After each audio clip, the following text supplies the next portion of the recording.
السلام علیکم۔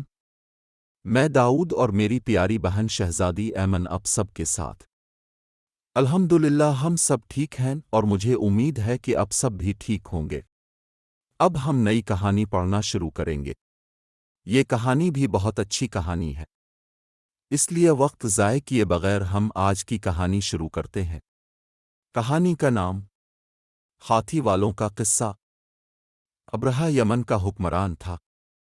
اس نے یمن میں ایک عالیشان کلیسا تعمیر کر کے یمن کے لوگوں میں یہ اعلان کرا دیا کہ آئندہ کوئی شخص حج کے لیے مکہ مکرمہ نہ جائے اور اسی کلیسا کو بیت اللہ سمجھے۔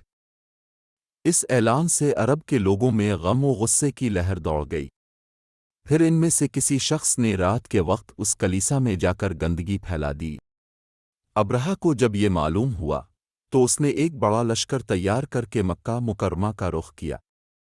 راستے میں عرب کے کئی قبیلوں نے اسے روکنے کی کوشش کی، لیکن ابرہہ کے لشکر کے ہاتھوں انہیں شکست ہوئی۔ آخر کار یہ لشکر مکہ مکرمہ کے قریب ایک جگہ پہنچ گیا۔ اگلی صبح جب اس نے بیت اللہ کی طرف بڑھنا چاہا تو اس کے ہاتھی نے آگے بڑھنے سے انکار کر دیا۔ اسی وقت اس کی طرف سے عجیب و غریب قسم کے پرندوں کا ایک غول آیا اور لشکر پر چھا گیا۔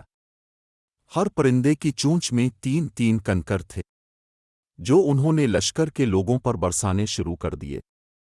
ان کنکروں نے لشکر کے لوگوں کے جسموں کو چیر کر رکھ دیا۔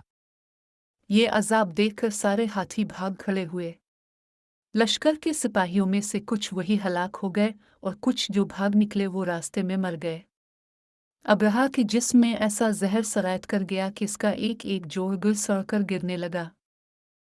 اسی حالت میں اسے یمن لایا گیا۔ وہاں اس کے سارے بدن سے خون بہہ بہہ کر ختم ہو گیا۔ اس کی موت سب سے زیادہ عبرتناک ہوئی۔ اس کے 2 ہاتھی بان مکہ مکرمہ میں رہ گئے تھے، جو اپاہج اور اندھے ہو گئے۔ اس طرح اللہ پاک نے اپنے گھر کی حفاظت فرمائی اور طاقت پر غرور کرنے والوں کو سزا کا مزہ چکھایا۔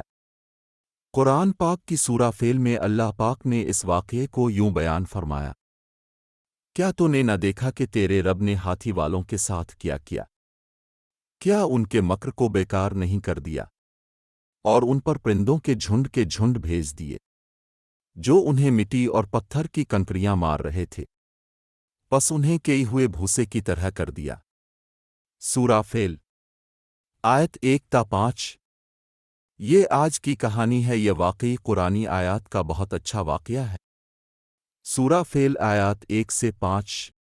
میں نے یہ کہانی پڑھی، اس کے بعد میرا ایمان مزید مضبوط ہو گیا۔ اب سب بھی ہمیں کمنٹ باکس میں بتائیں کہ آج کی کہانی اب سب کو کیسی لگی، اور ہماری نئی کہانیوں کے لیے ہمارے چینل کو لائک اور سبسکرائب ضرور کریں۔